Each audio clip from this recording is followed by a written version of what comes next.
Who's are these two right here? Sorry. Okay. Huh? Who's that? Who's got these two right here? Okay. All right. Just want to make sure. All right. Thanks for coming. Really appreciate you showing up today and covering the team. And we all know this is a big week and what this is all about. Playing the school down the road for the Paul Bunyan Trophy. Big game for our players, for our university, for our fans, our alumni, all of our former Spartan dogs. It's a rivalry game. We understand this is not just another game. We get that. We know there's a lot of excitement leading up to this game and surrounding this game. The most important voices will be the voices inside of our building. We need to eliminate distractions and focus on what truly matters and is going to affect the outcome of the game.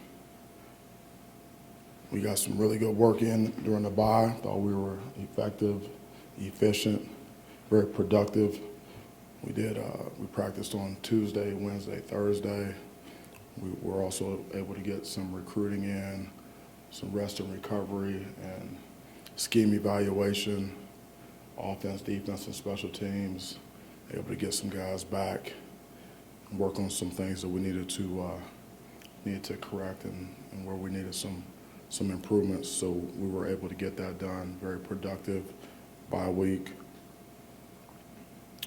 Our focus right now is preparing relentlessly for the game, preparing for pressure, not just being ready, but being prepared, and being prepared for pressure, the pressure of the game.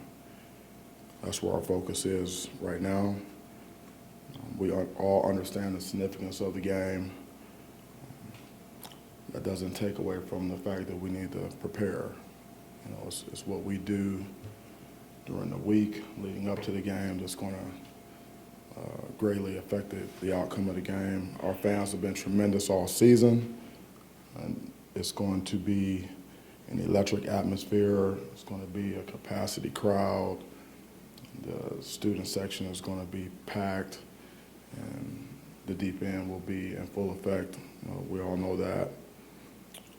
But again, it all goes back to preparation right now, leading up to the game, and focusing on what's most important, in our process to prepare for the matchup. So, with that being said, I'll open it up. State your name and affiliation when you ask the question, please. Thank you. Mel, Matt Sharpman of Detroit News. We all talk about how important this game is, how big this game is. Did you pay attention at all to Michigan on Saturday, and is there a part of you that is almost happy that they remained unbeaten, and does it add just a little bit more that both teams are unbeaten and there's so much on the line beyond just the rivalry stuff? Obviously, I watched the game, and in the games like this, records don't matter, and that's not something that's within our control. So, the records are the records, and it's all about the preparation at this point. You talked about how exciting this matchup is going to be. This will be your first home matchup against Michigan and your first one with a full Spartan Stadium. Last year was pretty empty. How excited are you for that full environment to come out on Saturday? Looking forward to it. We have tremendous fans in our Spartan Stadium. The woodshed is electric. It's a special place, and I love coaching and preparing for big games. Now, when you look at this Michigan team and how they're built, it's very run-oriented. Do you try and load the box against these guys? Do you kind of just keep playing the defense you've been playing, or do you feel like you've kind of installed some wrinkles over the last week? You want us to lay out our defensive game plan? Yes, please. No, I mean, you know what I mean. Is it a game where you try and mix things up, or is it we stay the course? Well, obviously, defensively, you have to stop the run. You would like to try to make opponents one-dimensional if you can. and then affect the quarterback with rushing coverage. And so in the run game, we have to set the edge and build a wall. Have to do a really good job with our perimeter run support, and not just in the run game, but some of the wide receiver screen and the bubble game, outside. And then, in the passing situations, we have to affect the quarterback with rushing coverage, working together. We'll get the third down, we got to get off the field. And Mel up front here, Matt was with them live. I was wondering, I think it was 41 new players you had on the roster coming into fall camp. And Xavier kind of talked about you giving a little bit of a history lesson of the rivalry. I was wondering how much of a focus and how important you thought that was for your guys coming into this. Yes, we took care of that history lesson and really that introduction for our newcomers. We took care of that this morning. Mel over here to your left. Bob Wanowski, Detroit News. Just following up on that, is it easy to ingrain in new guys, transfers, freshmen, how deep the, whatever you want to call it, hatred, dislike, whatever is between the two rivals? Is that easy to ingrain in them? In this type of rivalry, I believe so. Because it's in your face, and it's not just today, it's every single day. Since the day I've been here, February 12, 2020, there hasn't been a day that's gone by that someone hasn't mentioned to me something about this game. No, right here in the middle, Stephen Brooks, 24/7 Sports. Going off that a little bit, I know you've been in this rivalry and other great ones in your career. As the head coach, though, going through it for the first time last year, when you win this game for the next year, like you said, people on the street and donors and all these people you talk to, what does that do? Was there anything that stuck out to you about being the head coach when you win this game in the following year until the next one, obviously? Well, obviously, it's bragging rights, and it's important to everyone who's associated with the game. And people talk about it daily. Literally, there has not been a day that's gone by when someone has not mentioned this game to me, and it could be someone that I know, it could be someone that I don't know. It could be a text message, it could be an email, whatever, it comes up. And so, it's a big game, and we embrace it. I don't try to play down, any expectations or anything like that. I told the players this morning, and I've told them this before, when you have rivalry games like this, at the end of the day, ultimately, your legacy and your reputation and really is a lot of it is formed by how you play and how you coach in these games. And so, that's the reality of the situation, which is a good thing, because not everyone has these opportunities to coach and play in these games. And so, we're built for it, and we're going to prepare for it. And Mel in front again. Your name came up in a few reports recently about LSU potentially being interested in you. I was wondering what your thoughts are on that and just kind of the timing of it coming mid-season.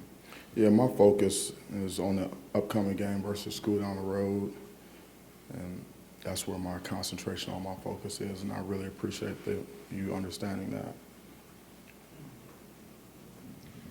Audrey Dahlgren, CBS in Lansing.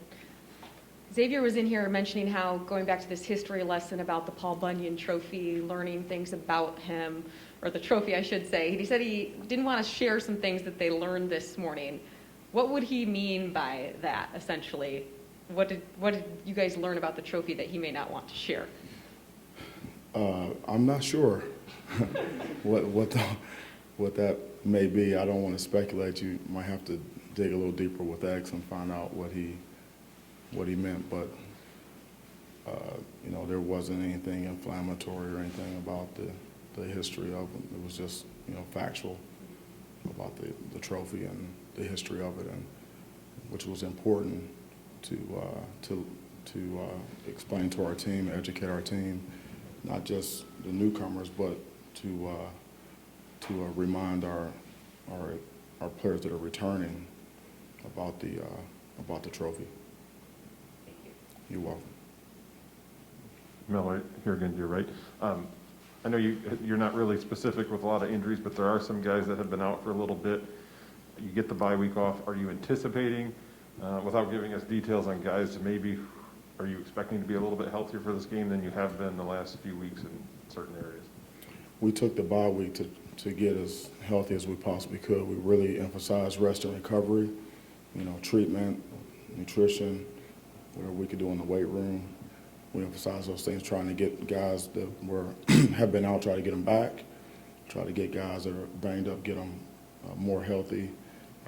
Because obviously this time of year, everyone's banged up at every position and on every team. There's very few people that are 100% right now that have been playing. So we use the time to do that, and we're continuing to do that this week leading up to the game. We manage the lows of our players, and we're doing everything we can to make sure that we have as many guys prepared to go and fresh and ready for the game. Fred Human, WILX. You spent a little time with Magic Johnson over the weekend. Have you spent a lot of time with him before that, and did he give you any little pep talk on this game? I spent some time with Magic previously. He didn't have a pep talk for me when I saw him, a couple of days ago. But I think we all know where everyone in Spartan Nation, where everyone is, and how everyone feels, and where everyone wants. Hey, Mel in the front again. No, he didn't. That's 3. You're setting the record for yourself over there. I got to get him in when I can. Obviously not going to give away the defensive game plan, but what have you seen from Michigan's defense with the new coordinator from the one you faced last year? They've been pretty good, not giving up points, not giving up too much, and kind of just changes you saw from last year. Yeah, they're sound and solid. They play with good technique and fundamentals up front.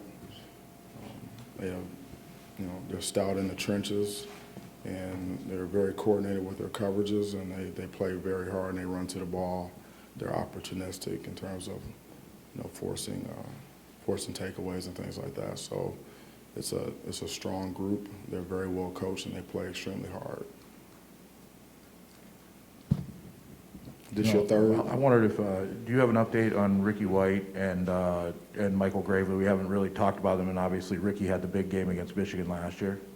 No updates at this time. This is my second one, not my third, over here. Bob Wanowski, Detroit News.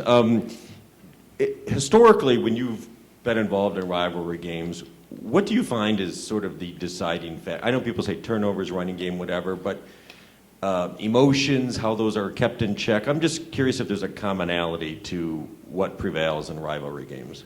What prevails is execution. And our focus and our point of emphasis this morning, and it's going to be throughout the week, is to eliminate the drama in our preparation. At the end of the day, it's going to come down to execution, playing with extreme effort, and obviously the turnover margin is going to be a huge factor.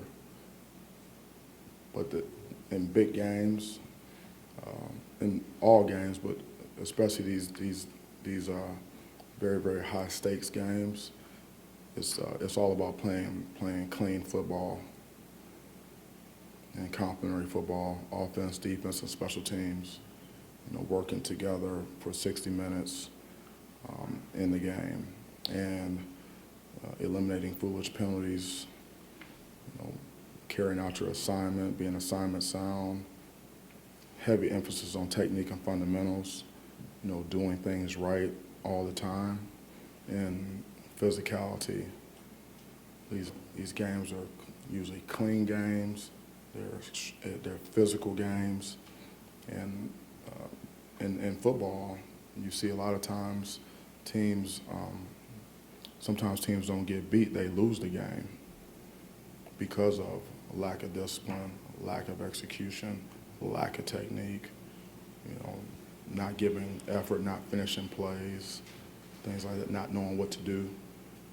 And so, that to get the outcome that we want, we have to keep the main things, which is, the behavior, which is what we do, the actions, and that's carrying out our assignment, playing with great technique and fundamentals, pad level, hand placement, footwork, eye discipline, playing physical, running through people, running to the ball, 11 to the ball, chasing the ball, things like that, and doing that 6 seconds at a time.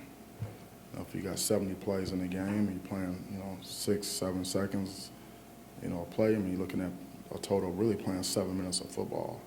Some guys are going to play 7 minutes, some guys are going to play 2 minutes or whatever, and your intensity, your focus, what you do over and over again in those 7-minute periods, winning your one-on-one matchup, dominating your box, individually and then collectively, that's what determines the outcome of the game. Mel in the middle here, Stephen Brooks, 24/7 Sports. One of the things that Michigan does that's a little interesting is rotating their quarterbacks and that deal they've got going on. What have you seen from that aspect of their offense, and what does that change about each guy when each guy's in there, and just what type of challenge is that, to have to account for as a defense? Yeah, every player they put out there is a good player. They have good players at every position, same thing at quarterback. And so, we'll have to see what their game plan is going to be, if we're going to see that and what plays they're going to run if they put another quarterback in the game. And we can't assume that they're just going to be runs, design runs. We can't assume anything. We have to, read and react and, play our responsibility, read our keys and do our jobs on those plays. And so we do need to know who's in the game. And we'll identify that and communicate that to the players before the play. Mel, Reiner Sabin, Detroit Free Press. As the spotlight on you has grown bigger, how do you balance taking advantage of your raised profile with kind of staying kind of true to what, has gotten you here? Particularly from a recruiting standpoint. From a recruiting standpoint? How do you take advantage of the raised profile that, you've had over the last 2 months? Yeah, well, we recruit every day, and it's not a one-man show here. Obviously, we have a great staff, great support staff, and recruiting staff and operations, and so we recruit every single day, and obviously we're going after some very good players, and we're willing to compete for those players wherever they may be. We recruit nationally. We fight like heck in our state and outside of our state, and recruits are taking notice of what we're doing and our culture and the product that we display on the field, and our consistency and in our performance, and our relations, our personal relationships with them and their influencers, whether it's the family or their coaches. And so, obviously, we're getting a lot of looks from a lot of good players from all over the country, and that's a good thing. But for me, it doesn't change. It doesn't change my approach. It doesn't change our approach, because we're just working to get better what we're doing in our process. Keep cementing our culture. We're workers and doers, and we do everything with intent and process, and there's no accidents. So we continue to work the process. The profile being raised or lowered does not really have any bearing on how we go about our business on a day-to-day basis. One question, one player update. This may be a short answer. I apologize if I missed it. Is there an update on Drew Breesley, and do you expect to have him back this year? I don't have an update on him, and He'll be ready when he's ready. Okay, he's sticking with that. You're big on blocking out the noise, the outside noise. How much more difficult is it this week with the fans and the media and social media so involved in this rivalry? How difficult is it to block out that noise? Well, you know, it's really depends on the individual person because everyone is affected differently. And we lay out to the players every day, did it again this morning, you know, how to handle the distractions. And we give them the answers to the test every single day. And it's just follow the plan and stick with the process and listen to us, the voices inside our building. And our voices have to be louder than the voices outside. It's as simple as that. And continue to hammer that message, you know, all day, every day, and focus on the work. Because that's what creates the outcomes, is what we do. It's what we do in our preparation. You know, everyone's going to be ready to play. Everyone's going to be ready to play on Saturday. Everybody. It's going to be ready. Fans are going to be ready. Everybody's going to be up. You know, it's going to be exciting, but not, you know, it's about being prepared to play. And that's where the focus needs to be, and that's where the focus is going to be. Because nothing else matters. It really doesn't. Nothing matters other than the preparation and the work that we put in leading up to the game, and then that is going to carry over into the game. And what we do in the game is going to affect the outcome. You know, everything else is just noise. But we have to explain that to the players, and we have to continue to reinforce, you know, that message, because you can't assume anything. You can't assume that they know. You can't assume that they're going to stay focused. We have to help them and make sure that we explain to them in great detail. This is how you focus. Here's what you need to focus on. You know, here's what's important. This is what's important right now. This is what's important today.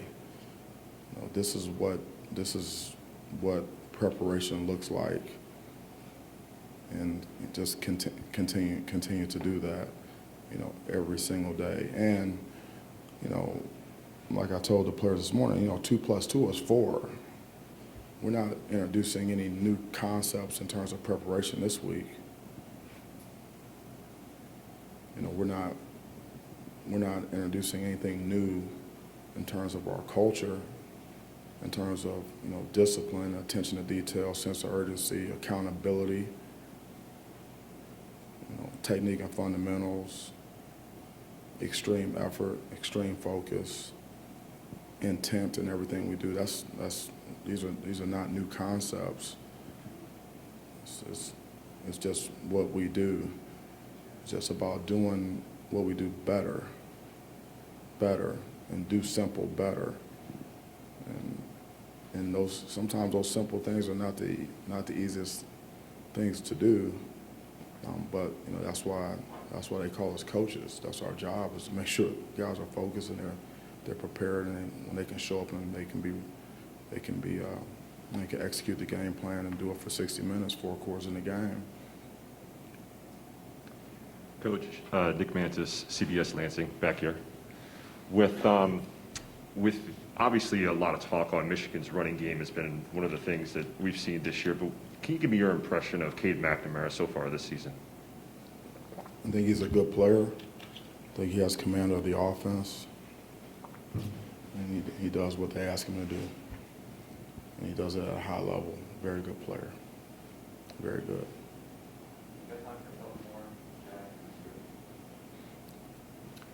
Jack Ebling, drive and press pass. I know who you are, Jack. No, just want to be sure. Dating back to the late 40s, Mel, the last 15 coaches in this series have not been able to win their first 2 games in the rivalry. Any idea why that would be, and what would a win do for your program, not just your team? Yeah, I'm not sure why. You know, obviously, the past is not predictive, you know, necessarily of the future. And so, you know, it's a new year, and we're focused on, you know, on this game. But, you know, obviously it's a rivalry game.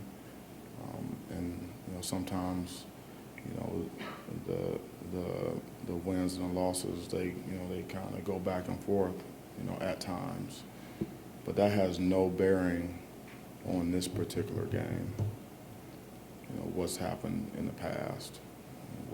That doesn't have anything to do with this game.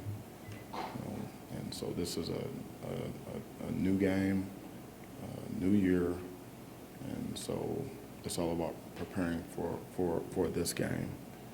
And so that's how we're looking at it, and that's how I'm looking at it. That's how I'm approaching the game. Because the records and things like that, it doesn't affect how we prepare, which is what we're doing. And what we do is going to affect the outcome, so there's no need to focus on anything else. And when you say they don't all count one, what would a win here mean to the program, the way that things have changed for you the last 12 years, the last 12 months actually? Well, technically, they all count one, you know, but in rivalry games, it means a little bit more. It means a lot more. And, you know, obviously there's bragging rights inside the state. It's important in a lot of ways. And, you know, it's really too early in the week, you know, for me to go into everything.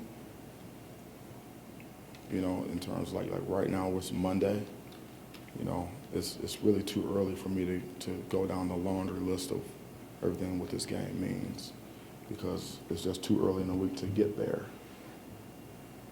You know, we're gonna prepare, and we're gonna build, you know, up to the game, and then you know, we will peak the right time of the week, you know, at noon, and be ready to play. You know, but you know, I know how big the game is, and if I know, then my players are going to know, and they do know.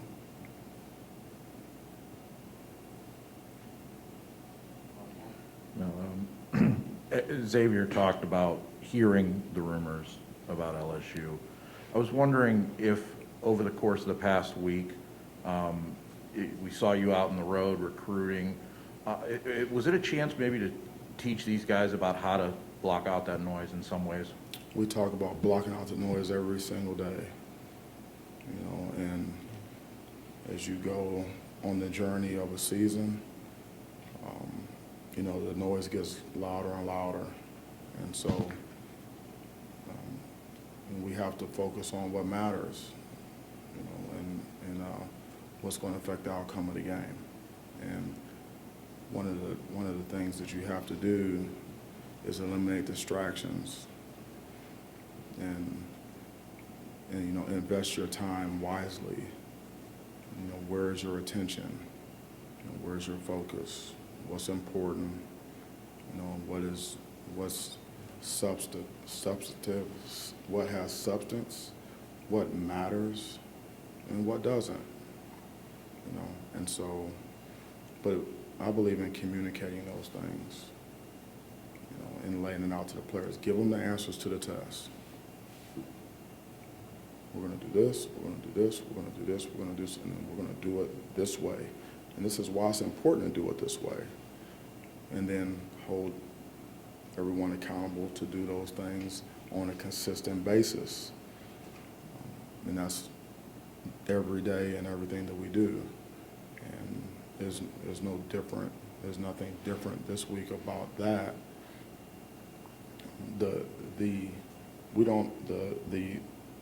Just inherently this game is going to bring an additional element of intensity and excitement and hype and things like that. So we don't have to add to that because it's inherently part of the game, you know. And so let's keep the main thing, and in our preparation. I mean, that's, we have a job to do, in here. We have things we have to do, every day to prepare. And the less distracted we are, the better. And from what I saw today, what I saw last week, I saw a very focused football team, very focused staff. And today's practice was very sharp. I didn't see any indication of any distracted coaches, staff, or players today. I didn't see that today. So we'll take the next step tomorrow. Thanks, Coach. All right, thank you so much. Appreciate you. Time, Hayward, and Kane Thorne. Yeah, thank you.